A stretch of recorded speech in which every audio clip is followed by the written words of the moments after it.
Okay, let's get going. You ready? Welcome to Industry Insiders by Goway podcast and webinar series. Hear stories from industry experts, travelers, explorers, and globetrotters who will inspire you to dream bigger, explore further, and discover a new world. Today, I'd like to welcome Jason Stratford, who is one of our account managers here at Goway Travel. Jason, you are based where again? Just out of Vancouver, British Columbia, in Port There Moody, you a little go. place called Port Moody. Okay, and for those listening that may be part of your account manager responsibility world, who are the main people you are looking after on behalf of Goway?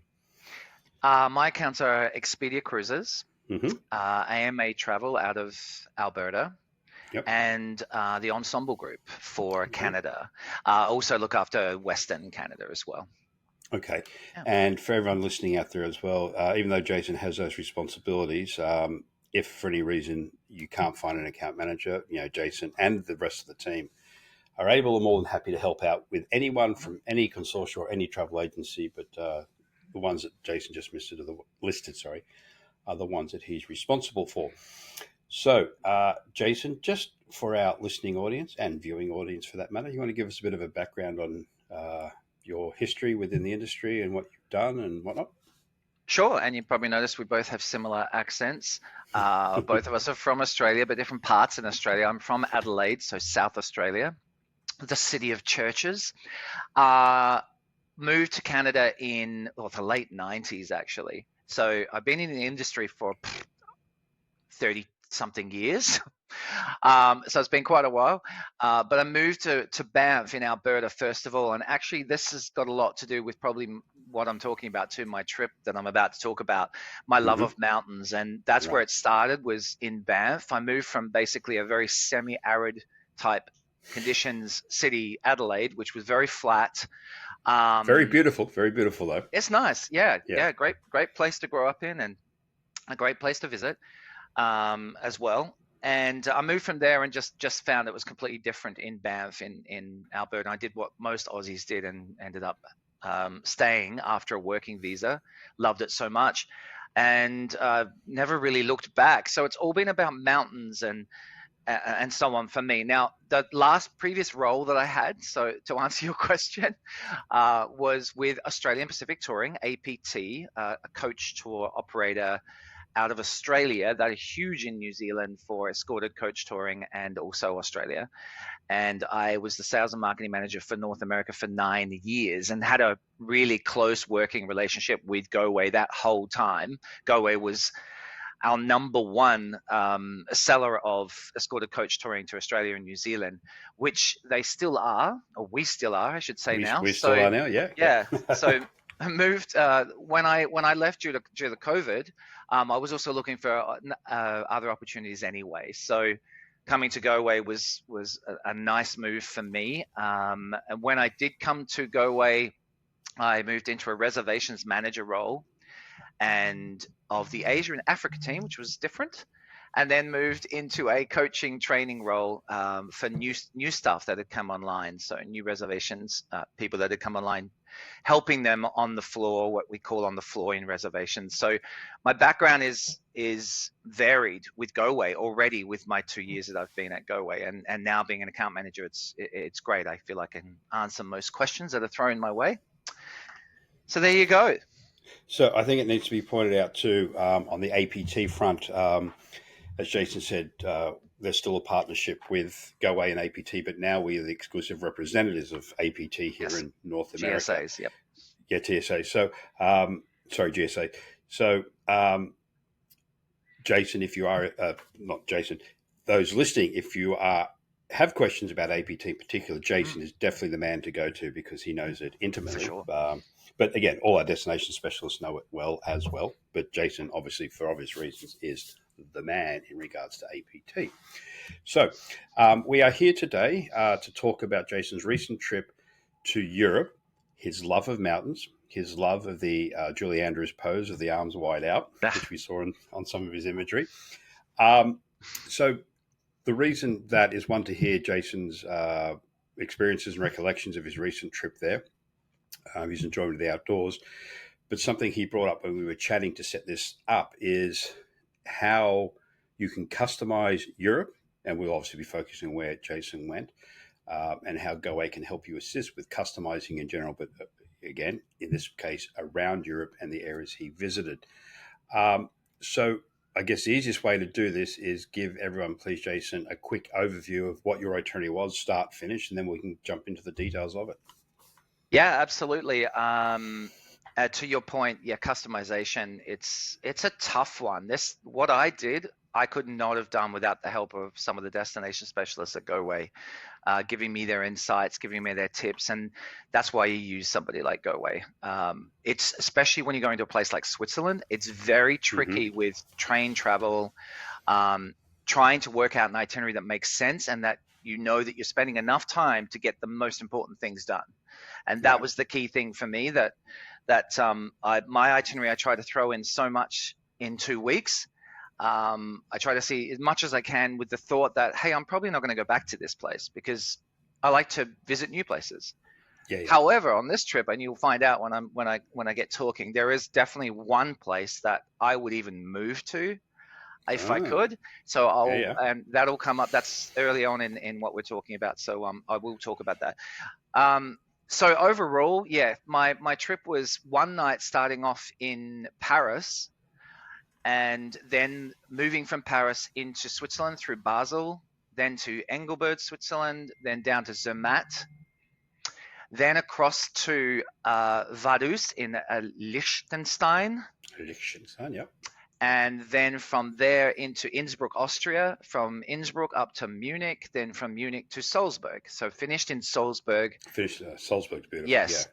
And then in theory, flying back via Frankfurt. And I do want to talk about that too. That was in theory, flying back through Frankfurt to Canada, right? So in theory, would suggest something happened there, I guess. Yeah. Yes. Oh, yes. yeah. Okay.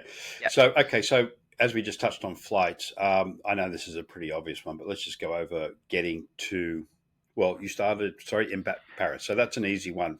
There are lots of direct flights out of Canada and the US into Paris with a multitude of airlines. Your travel within Europe, I gather by the notes you've left me here, was primarily by train, correct? Everything was by train. Right. For me, just the only way to go.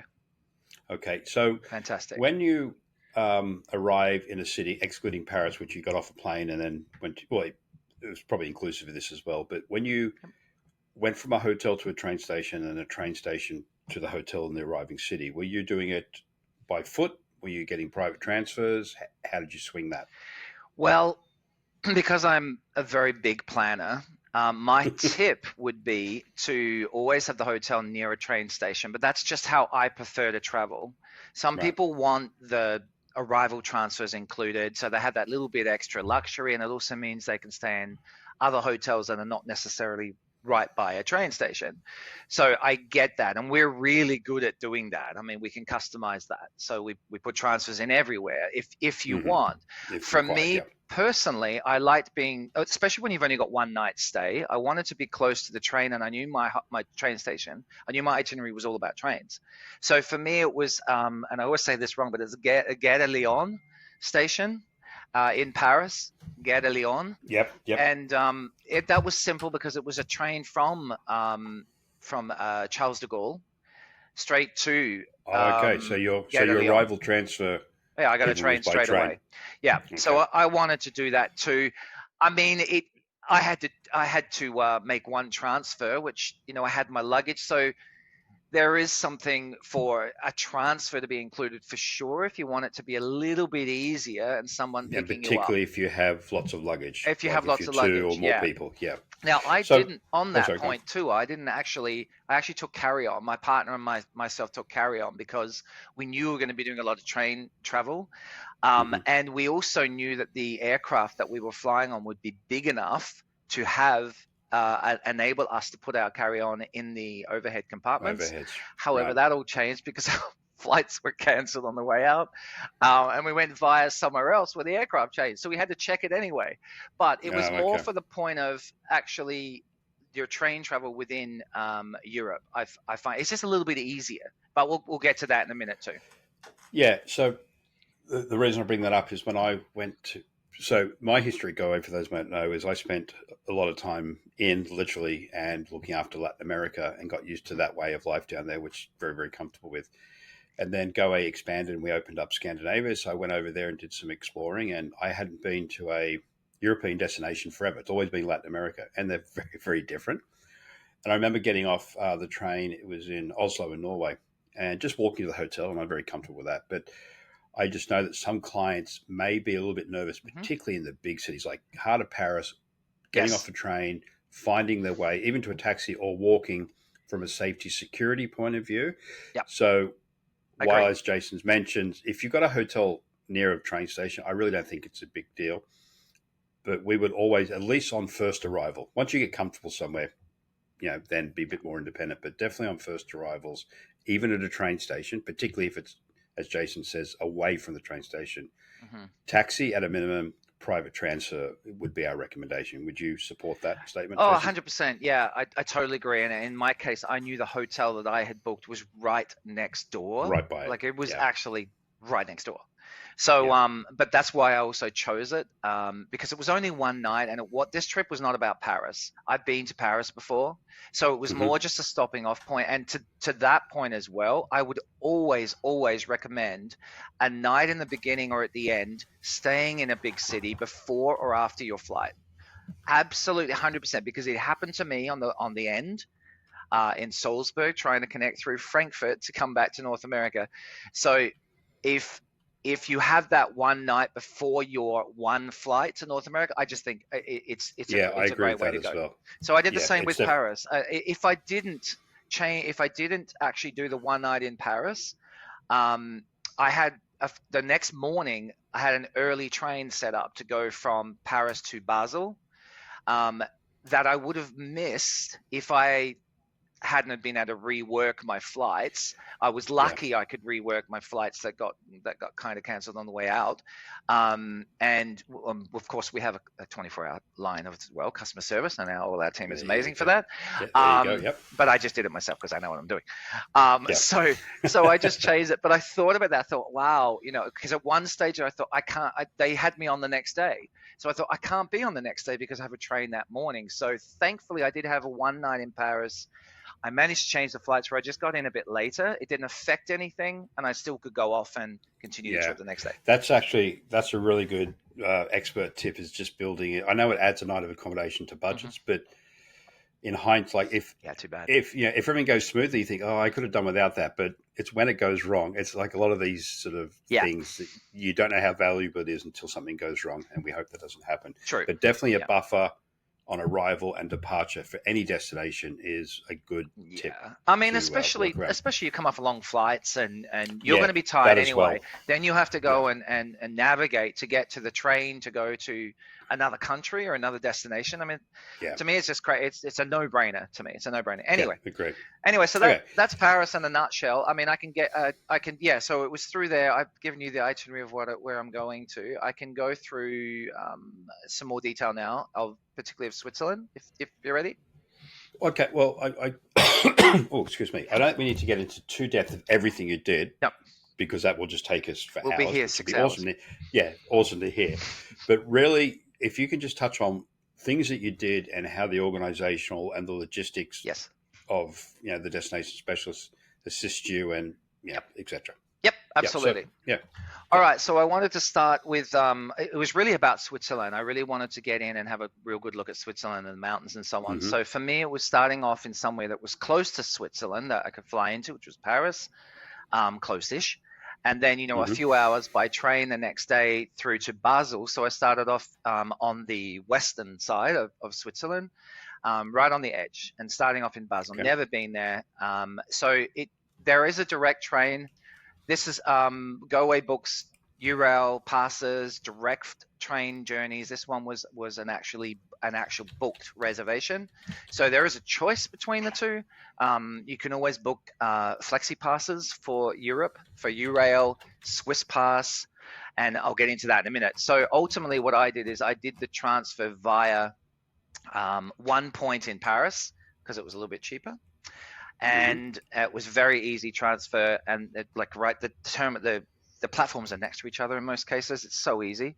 So I just did that, arrived into Basel, had a half day in Basel, and then the following day was when I started off my Swiss Flexi Pass, actually. Oh, you got the map up there. Lovely work. Yeah, there's Basel for those who are watching and not just listening. us. Just yes. Imagine if you're listening that there's a map in front of you and it looks fabulous because there's mountains everywhere and it's Switzerland. And it's sort of, as Jason said, northwest of Zurich, right on the border with who?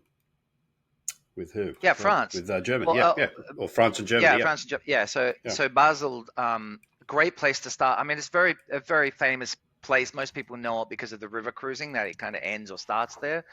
Okay. So a lot of people do river cruises that end up there, or begin there.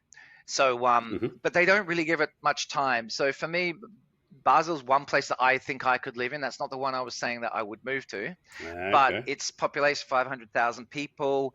Great museums. There's a boat ride you do that everybody kind of does, and it's included in the Basel card. So there's one tip. When you go to Basel, every time you book a hotel, doesn't matter what hotel it is, they include the free Basel card, which actually gets you into most museums. Sometimes there's an extra cost. It gives you free transport on the amazing trams they have going through the city, and the boat ride is free.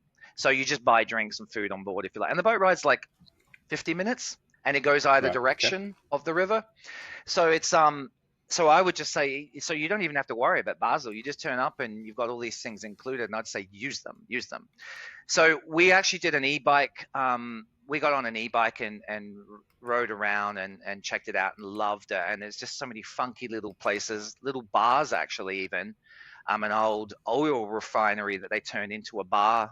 You walk up the stairs and up there you sit there and you can have a drink and look back at Basel. So great place, loved it. That was the starting point, and that was just off one train journey from Paris. So then the next day is when it began as the Swiss Flex Pass. So this can be bought through Goway. It's with these passes and the URL tickets, when they're purchased with Goway, when are they delivered to the client? Like on arrival, or is it like as part of the pre-trip travel documents? The Swiss Pass itself, I mean, you can book it a fair way in advance. I'm not exactly 100% sure on that. I know for me, I did it in a different channel. So I ended up getting it as soon as I purchased it, which I think with a Swiss Pass you can, because there's no reservations required on the trains in Switzerland. Right. That's the key part where normally you'll hear, you can only make a reservation within 3 months, that kind of situation. I didn't really have that because the Swiss Pass didn't require that, except for one part of it, which I'll mention in a minute. Which I did go ahead and do. So yeah, you can just go ahead and ask for the Swiss Pass to be included. Now, I'm not saying this is for everybody, because it is quite a bit of planning, and also it's a little bit of uncertainty on your own behalf of, do I want to leave at 9 in the morning or 10 in the morning or 11 in the morning, and what time do I want to get in? If you want everything planned, we can do point to point on the train tickets. It doesn't have to be a pass where you are involved so much, where you are looking at the timetable yourself. So that's one of the things I wanted to mention as an app that I would suggest that everybody grabs before they go to Switzerland. Whether you have the Swiss Pass or you have the direct trains that you've had booked by Goway, it's called SBB, so Sierra Bravo Bravo. It's Swiss Rail, SBB. It's also got a website online, and I will show you that from. Okay. I will share my You're going to share your screen briefly. Yep. So SBB Mobile is what I would say to look at the schedules, but also to show the actual route, depending on how you like to say it. So if I do share my screen right now, you'll see right here, those that are actually watching and not just listening. But if you're listening, that's fine. You can just imagine what I'm talking about. You just plug in where you're going to. In this case, it was from Engelberg, which I'm going to talk about in a minute, to Zermatt.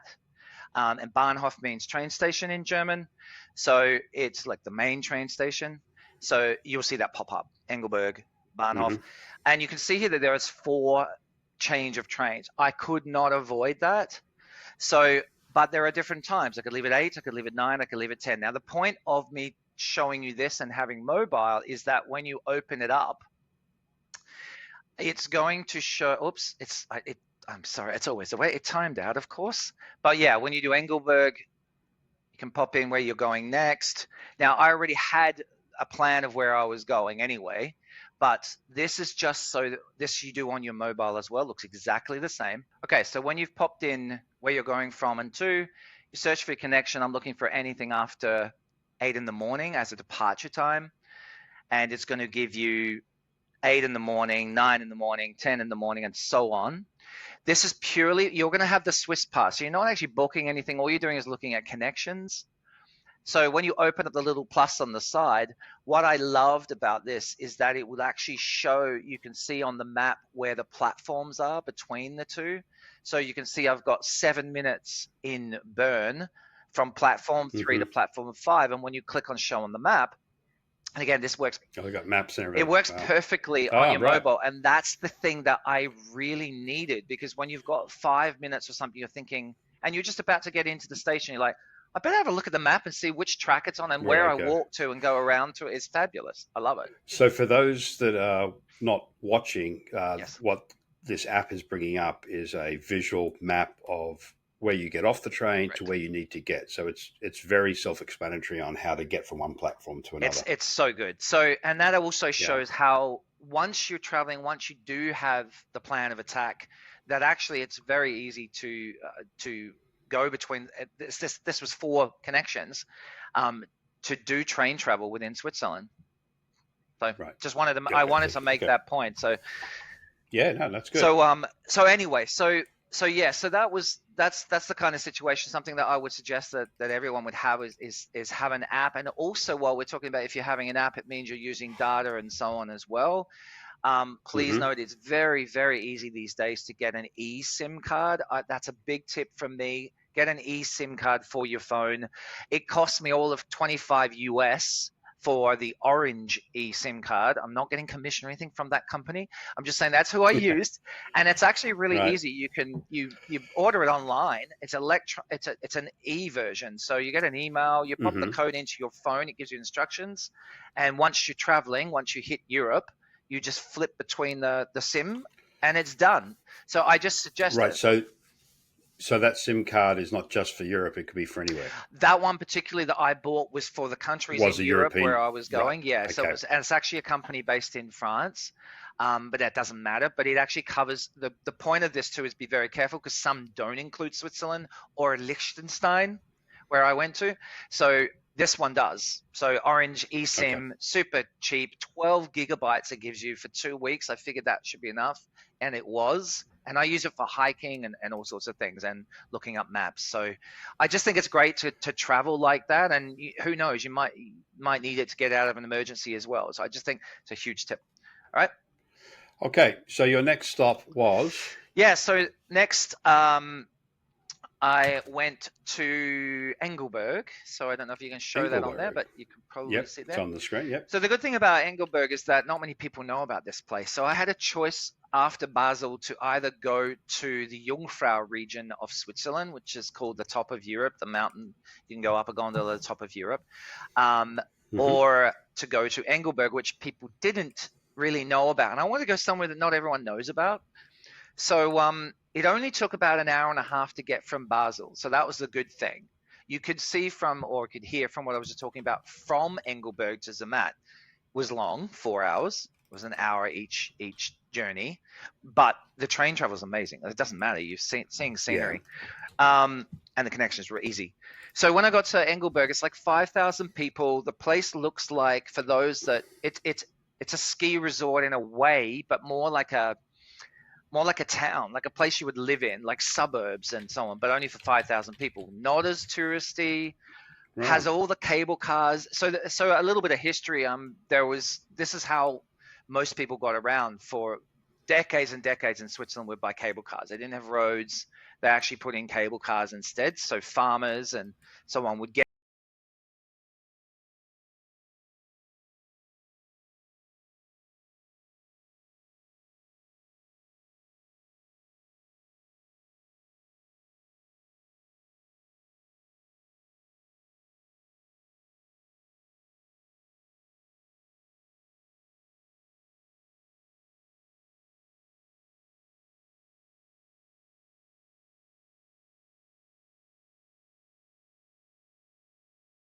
cliche, stunningly beautiful photo of what people would think Switzerland was, like the mountains, the lake, the little village, as you say, only 5,000 people. So it looks I will stunning. actually share my screen because I did have this kind of ready. If you've got one ready, Yeah, sure. Yeah, it's please. more a map and a photo if you like, but Mm-hmm. it kind of shows you the region in here, Engelberg, and you can see Zurich. So the good thing about this too is that if you're flying into Zurich, it's only like an hour and a half from Zurich by train as well.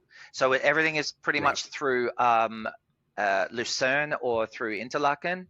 So yeah, by train, it's very easy actually to get to. So here's Basel up here where I started, and I decided, as I said, to go into Engelberg. Now I've lost it on the map. Sorry, where is it? Where are you? It's so small on the map. South of Zurich. South of Zurich. Where the heck is it gone? Oops. Hang on. You can edit this out.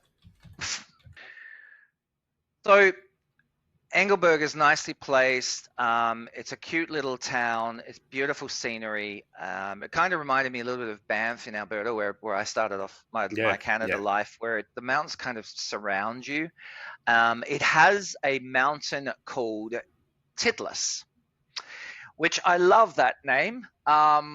So it's just a fabulous name.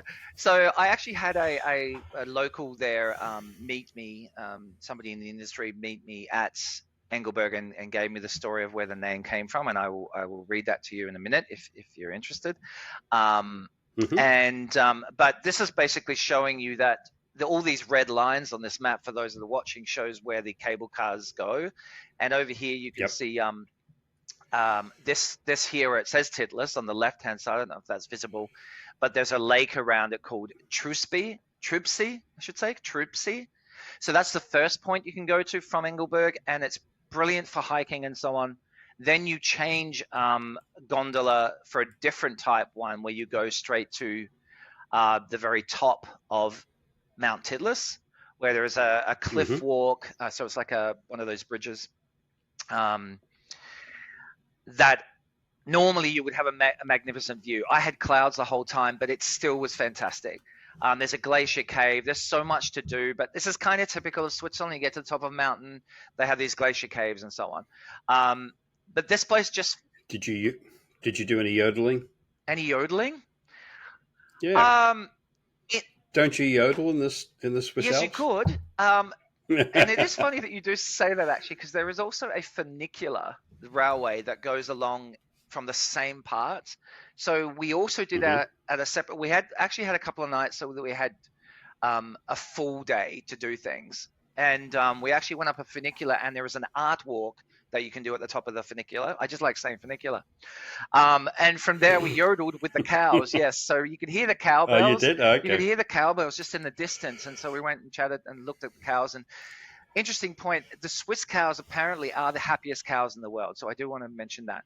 I Googled that. You Google it, you'll see that. They're treated really well. And so Here I am. Here I am being facetious about yodeling, and you actually Of course. So anyway, just so in summary, the place is amazing. It's not as well known. It hasn't been pushed through tourism channels as much as some of the other regions, but I just think it's one of those little places where you'd be like, hidden gems, and this is the one that I said I would move to. So this person that was part of Mount Titlis himself, he actually lives there and has lived there for many, many years, has his family and so on. In the distance of the town itself, I'll actually stop sharing because it doesn't make a lot of sense. But right in the town itself, there are restaurants that are in the suburbs, if you like, and it's a beautiful walk past amazing cathedral. It's a monastery, actually, that's right in the town. Walk past that, and that's where I had my first cheese fondue. Loved it because it wasn't touristy at all. It was like a local restaurant, and it was great. So it's just an amazing town. I was blown away by it. I thought it was fantastic. So I could spend like hours on Engelberg, but we're not going to do that. And I was going to tell you the story of Titlis. It does look like a woman's breast, like if you view it, and that is one of the stories about why it's called Titlis. And yeah, so reach out to me if you really want to know what the story is. I can certainly tell you what that is. It's a bit of fun. That was told by the local too, the guy that works for them. So there you go. Okay, so just for the sake of time, let's jump ahead now to Liechtenstein, which I've been to Switzerland many, many years ago, but I've never been to Liechtenstein. Yep.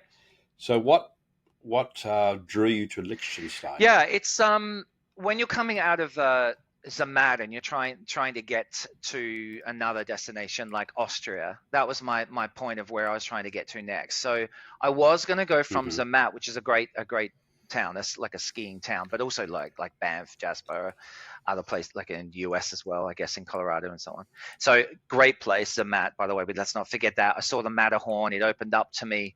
I do want to get back to Zermatt though too, and actually just if we can really quickly, because there is a point that I want to make about this to end off Switzerland. Yep. Okay, just because I've got the map on the screen for those watching. We'll come back to just want we can go back to. I just wanted to point out how small Liechtenstein is. You can see there. It's 20. I can tell you, it's 25 kilometers long, north to south, and 4 kilometers east to west.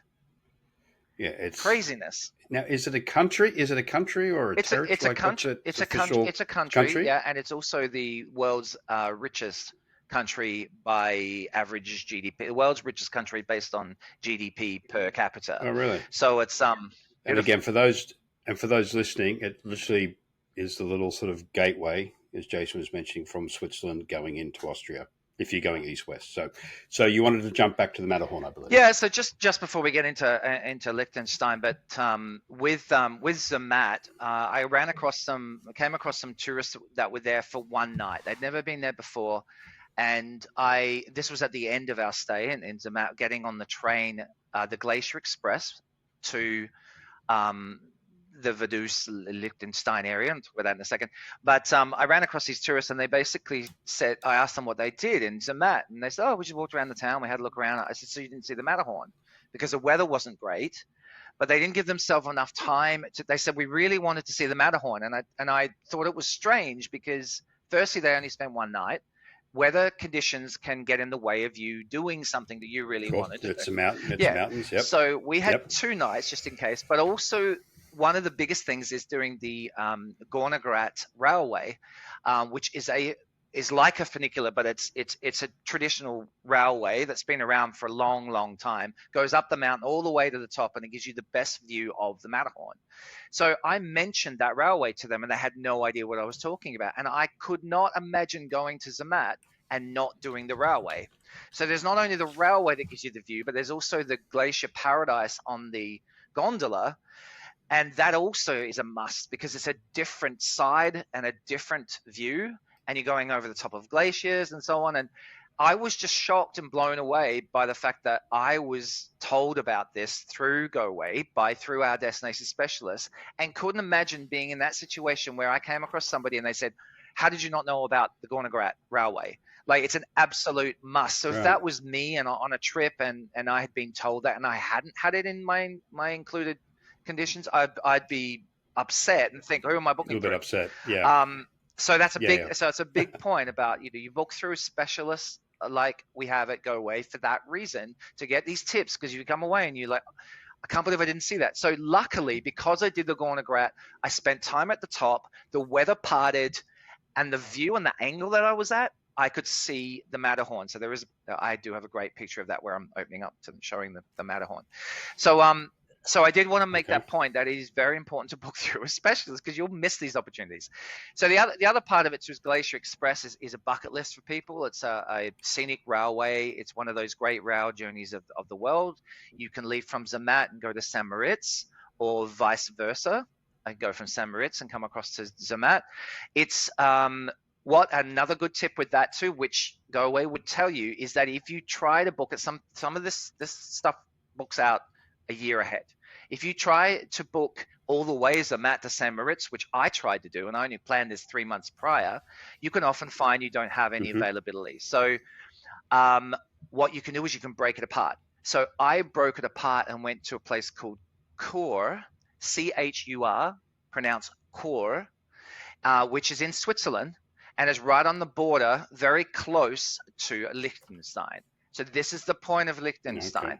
So it's still 5 hours on the Glacier Express. You go in the morning and you arrive sort of early afternoon into Kor, and then normally it's another hour and a half into St. Moritz. But you could also break it and stop at Andermatt, which is about 2 hours earlier. And Andermatt is beautiful, new area. We don't have time to go into what that's about, but that's another thing. So you could always ask Goway to look at just a stretch of it if you just want to say you did the bucket list, which was the Glacier Express. And I would say go to Kor for sure. Kor for sure. And Cool for sure. it's stunning scenery on the Glacier Express. Unfortunately, it rained the whole time, so we did see a little bit. But that's the other thing too. If you don't do the Glacier Express, there is regular trains through the SBB that you can get on. So it's not a big deal if you miss out on that. And I would still suggest to go to Kor, and then you transfer. You actually transfer by train to. There's 2 points in Switzerland. It's one train. It's very easy. It's like one of the local trains, and you go to Sargans or you go to Bukes, and either of those places have a coach you then get on. See, again, it sounds confusing, but this is why you need a specialist. So you then transfer onto a coach, and then you get on that coach that takes you directly across the border into Liechtenstein and stops at the main well, it actually stops all the way along the coach, so you just get it to stop near where your hotel is. I'm looking at the map, and it's Schaan is the main city across the border from Bukes. So it actually you can go either way from Bukes or from Sargans in Switzerland down the bottom end, and either way you can do connections and on buses, and it's actually easy. We used both. We used from Sargans in to Liechtenstein, and then out of Vaduz, Liechtenstein, to Bukes on the way out. So the plan there was because we had a direct train from Bukes to Innsbruck the following day. So that's why we did Liechtenstein, and also to see another country. A lot of people go there just to get a stamp in their passport, which there is an adventure pass that I would suggest that you get that gives you the free stamp. Again, something we can book. It gives you the museums, and then there's also the Schloss as well, Vaduz Schloss. So I would say in Liechtenstein, in Vaduz, that is the thing to do. Is just go into the little town, very small, super modern, but also got some older buildings as well. And then you just climb up behind the town if you want, if you're able to, or drive up to the Schloss where the prince actually still lives, the Prince of Liechtenstein. You can't go in it, but the views from there and the view of the castle is stunning. So I would suggest that. It's like a 30-minute hike. It's not hard. You're winding your way up. And it's a fantastic place. But there's some great museums. Like I said, the stamp, the passport, all of that is kind of included in the adventure pass too, which you can actually get ahead of time. So we're moving on from Liechtenstein. We're now heading into Austria, as I mentioned. Innsbruck, Liechtenstein, as we just mentioned, is, if you look at the map, is tiny. 25 kilometers north to south and 4 kilometers east to west. So about 4 across. It's small, but it's beautiful. Amazing. And then looking at the map again, there's a main highway which runs into Innsbruck, which would mean there's a rail line running nearby it. So you hit Innsbruck. Yeah, so we went into Innsbruck.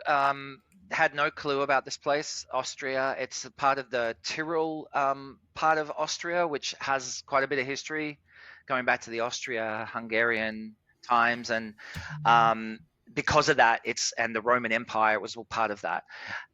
So there's a lot of museums to do with that kind of thing if you're into that. But it also means it's got these fantastic castles, and it's 12th century is when it all started up, and it's actually a really pretty place. Again, unfortunately, it was raining when we got there, but it still was brilliant. I only had half a day and one night to break up the trip and then to move to Munich the next day, but we walked around the town, loved it. Great restaurants, great food, not expensive. And then there was a gondola as well. So the big thing is there's a funicular, again, I get to say that, funicular to a gondola, to another gondola, but it's just you buy the one thing right through or have it included beforehand. You get to the top, and it's called the top of Innsbruck. So I had a photo taken up there, and you can see right across Italy, because it's very close to Italy, all across the Alps. The view from there is stunning. Thankfully, the clouds parted briefly for us. So I would say that it is the gondola, like this part of Europe and Switzerland and in Austria, Germany as well. There are gondolas everywhere, and I would say that just be careful a little bit if you are afraid of heights, which I am. I had situations happen where I was stuck over glaciers and so on. But I mean, you come back from there, you go, oh wow, that was exciting. So, and the views is it's stunning. You need to do those things. Get up, have a look at the views. So Innsbruck was amazing. Yeah. Great museums, really cool history. Really liked the place. Really nice. So yeah. Okay, and then you head north to Munich and Oktoberfest. Yeah, so it was just an hour train, like very easy from Innsbruck into Munich. Once again, chose a hotel that was right by the Munich main Bahnhof station. Train station. But I also knew that it was close to Oktoberfest, the grounds itself. It's like a 20-minute walk, 20-minute walk. So, but it's also close to the town. Munich's actually really much more easier to get around than I expected by either walking or by just local trains. We call it the local trains, the subway kind of thing, and it's easy, safe, great. A lot of history in Munich, obviously. We mainly went there. It was a bucket list of mine to go for Oktoberfest. I like beer. I like German food. Okay. I like to have a good time. German beer. Particularly I love. So we actually weren't sure what to expect there, but the biggest tip I would say about this is to not stress over getting reservations for Oktoberfest, because it really is not necessary. The only time I would say that it may be necessary is if you're going on a Saturday and you're only there on the Saturday. So this is another one of those situations where try to spend more than one night or one day in a place when it's your main focus. So for us, we didn't want to book anything. There's a lot of tents. So when you get to the grounds, there's a big showgrounds, basically. Thousands of people, just packed everywhere. Lots of kids, lots of families, rides everywhere. And then there's tents, or they're actually like barns. They're wooden barns, and they're fixed things. They're always there. But during Oktoberfest is where they have the halls and the music and the beer and you go there.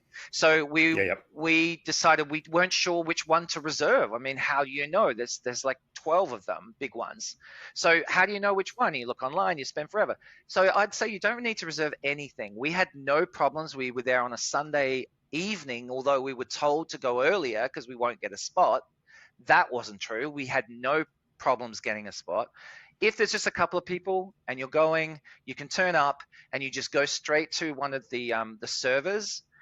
When you walk into a place, just say, can you find us a spot for 2 people? They put you on a table. The tables are like 10 people.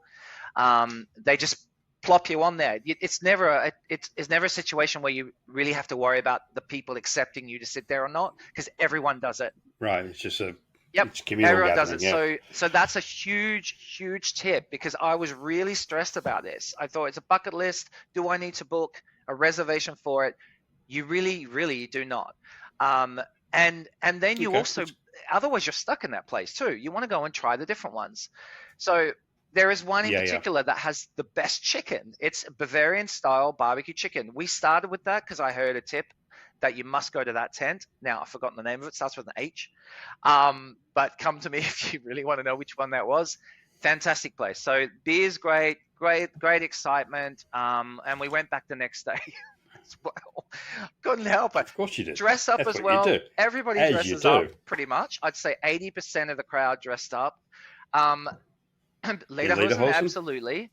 Now, a tip for that too is that Sundays, we went on a Sunday, but be careful in Germany, particularly Sundays, nothing is open. Stores are not open. And in fact, it's against the law to be open. They can be fined. So, but we found little dodgy places that were like, come in, kind of thing, that we're trying to sell to tourists. But we had already thought about this and actually bought our Lederhosen and so on in Innsbruck, funny enough. So Austrian, but still doesn't matter. And so it was great. Okay, so I have to interrupt. So we are having a sales meeting in Banff, Jason's old stomping grounds, in December.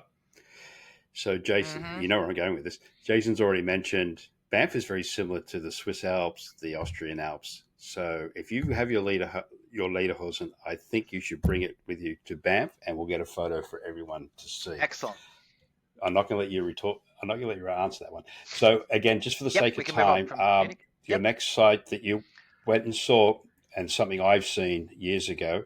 I don't want to spend a lot of time on it simply because I think it's something you need to be there to appreciate the impact it will have, and that is the Dachau concentration camp. Yes. Thank you for a reminder. I'd actually almost forgotten that actually, but Yeah, we had a. yeah, It's funny coming from Oktoberfest and then the next day going to the Dachau concentration camp. something like that. Yeah, We decided to do it last minute, so that's another thing. You could be depending on your mood.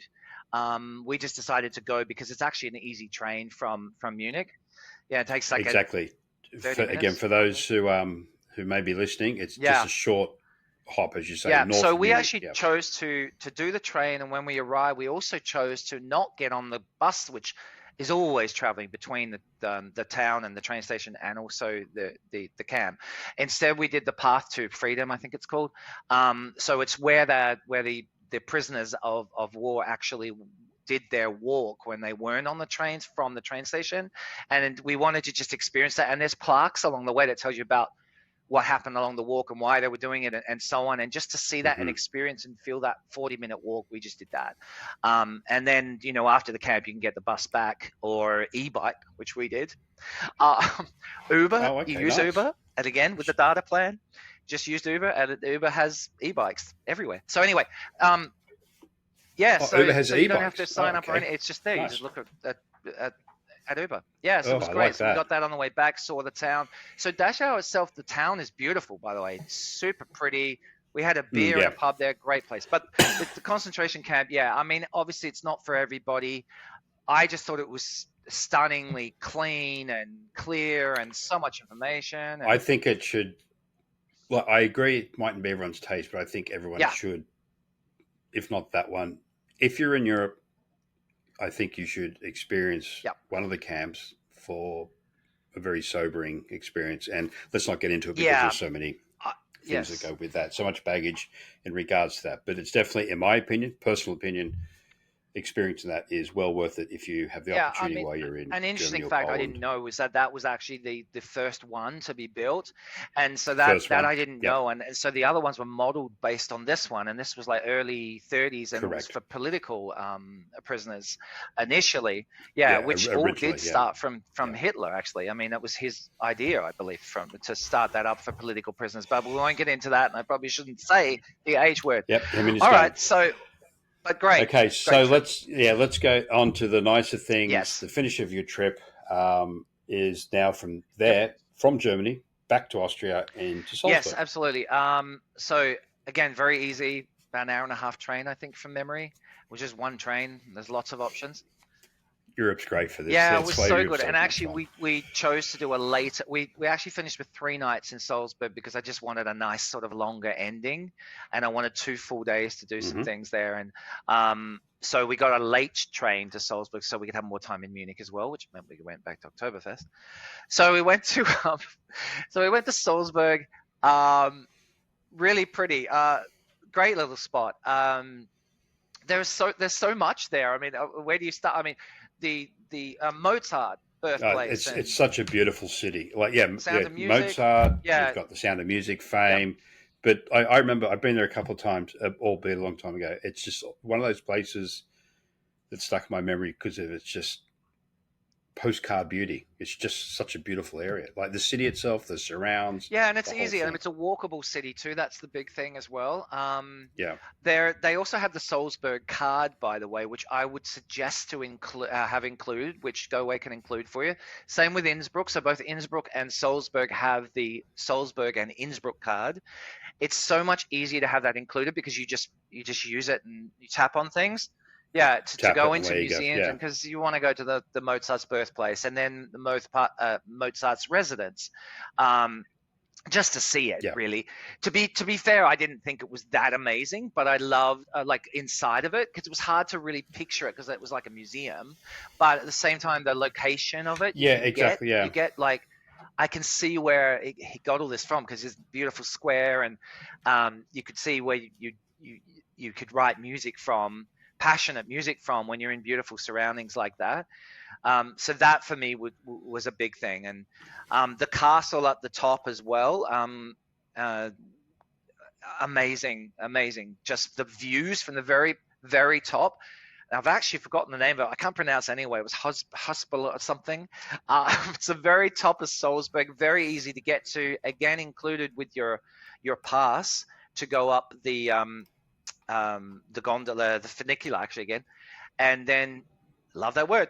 Yeah, so you're up the Your top. favorite word. I would suggest to walk to the very, very top. If no one had told us this, we wouldn't know it was there, but you can go to the very, very top of the castle walking up, included on your pass, and you get the most stunning view over Salzburg. So yeah, there's that. There's the Mozart. There's the Mozart dinner. So we did the Mozart dinner show, which is in the oldest restaurant known in Europe, which is 700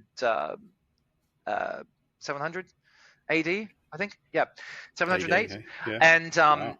beautiful, candle lit. And you go in and again, there's something we can include. And I would suggest to do it because it's opera mostly. So you've got a guy and a girl up there and they're doing their opera and they're dressed up, but they involve the audience as well. And which to me is a little bit scary because I didn't want to get picked and I thought I would because again, I was dressed up but anyway, I would suggest to do it. You eat the food that Mozart preferred, like he loved. So you have the chicken, you have his, the clear chicken broth soup in the beginning. It's all about chicken. And then you have the dessert that Mozart loved as well. Always so, is. and it's a brilliant thing to do. I would totally suggest that.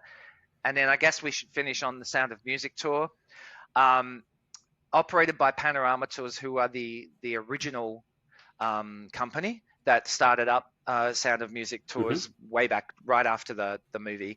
Even if you don't like Sound of Music, the thing I liked about this is that it gets you out of the town and it just gets you up into the hills. You see some stunning scenery, and there's a lake over that side that I just thought, I'm going to go back to this place. I loved it. So the tour, and actually that was close to where the scene of where they get married, where the castle is. The church is. Right. Sorry, go on. Were the hills alive? In my mind, they were. I will say though, I thought there'd be more people on the coach that would be singing along. So you do sing along. The tour guide that's on there with you is dressed up, and she's fantastic. She's singing all the songs. It plays over. You don't have to sing. I'd say there's probably 40 people on the coach, and 5 of us sang, including myself. But yeah, but I had the words on my phone. Yeah. I'm not surprised there's some reason. So we were like sneakily looking at the words. But I mean, you get into it. The other thing is you can drink on board. So the driver has drinks when they stop, and you can buy them with him very cheap. And just to clarify, Jason's talking about the passengers. Thank you. Yes, not the driver. Very good. Yeah. So you get it from the driver. And then you go on board and you can drink, and that helps you get into singing and so on as well. But that's the great thing also about Europe and Germany in particular, and Switzerland, that you can walk in the streets, have a drink if you want. Not that I'm saying that it's important to drink. I'm just saying that if you want to, have the option to, and no one's going to tell you off for it. So it's actually a great tour. It was really good to get out of Salzburg and just see the other parts of Salzburg. Well, again, as I said, it's such a beautiful, well, not only city, region, and I think we are just mentioning or referring to the region being around Salzburg, but you can tell from Jason's trip experience that he had like a Salzburg-esque viewing or vistas almost the entire trip, running from the border with France, Basel, looking at the map, literally on the backside of the Alps, for the most part, into southern Germany and back into Austria. So it sounds like it was an awesome trip, and I know it was because we've spoken about it before as well. So, so to wrap it up, we'll have to forego your issues getting home, I think, for the sake of time. But for the sake of, or not for the sake of time, as to wrap up, anything you would like to let our listening agents know in regards to the areas you visited from a planning point of view, or Europe in general? Because again, we did focus Switzerland, Austria for the most part. But I think some of your points you will bring up now will be applicable to. Yeah, absolutely. I think a big one is think about how you want to travel through Europe by rail, because that's really, in my opinion, the only way you really should travel through. But how you want to do it as far as, do you want to buy a pass or do you want to have point-to-point sections? Just remember that if you're buying up, because I have had feedback from clients saying that they really didn't want to do anything. They didn't want to worry about schedules and things. They wanted it pre-booked for them. We can do that. So it's up to you to decide, to tell your destination specialist, do you want it to be flexible? So you will save a bit of money too. That's the thing. If you do a flex pass, any kind of pass, you will save money, but it means you have to work for it. You have to do something when you're there. So that's the biggest thing. And even when you're there, you still have to work it out. If you don't want to do that, you can have them book point to point for you. So there's that. That's a big thing for me. So that I would definitely suggest to have a think about the way you like to travel. But we can do any type of travel. That's the beauty of Goway. So there's that. I would also definitely get data for your phone to make it nice and easier. With that little tip that I said, get the app, even if it has been planned for you, get the apps as well. Rail Europe has a great app as well. If you do get stuck like I did in Salzburg and have to do a transfer, I'm going to mention it, and you have to suddenly go, oh, I'm going to have to go back to Munich to get a flight out instead of Frankfurt. Rail Europe's app, great, easy to use, book it. The airline will cover you. Yeah. Get yourself set up and away you go. So that's what I'd say. I would just say use your destination specialist, ask for their tips. And yeah, if you've got any other questions about anything that I've done or want any little tips at all, which hotels I stayed at, some great hotels, please feel free to reach out to me.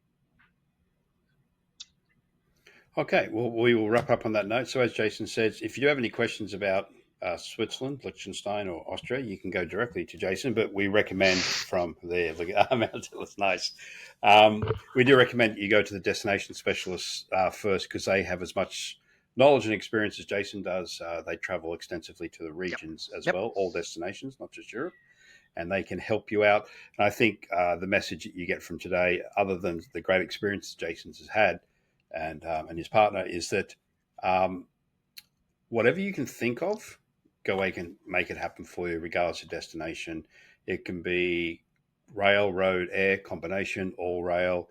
It can be 3, 4, 5-star, one or a combination of everything. So in short, the way I normally sum it up, whatever you can think of, for the most part, Goway can make it happen for you.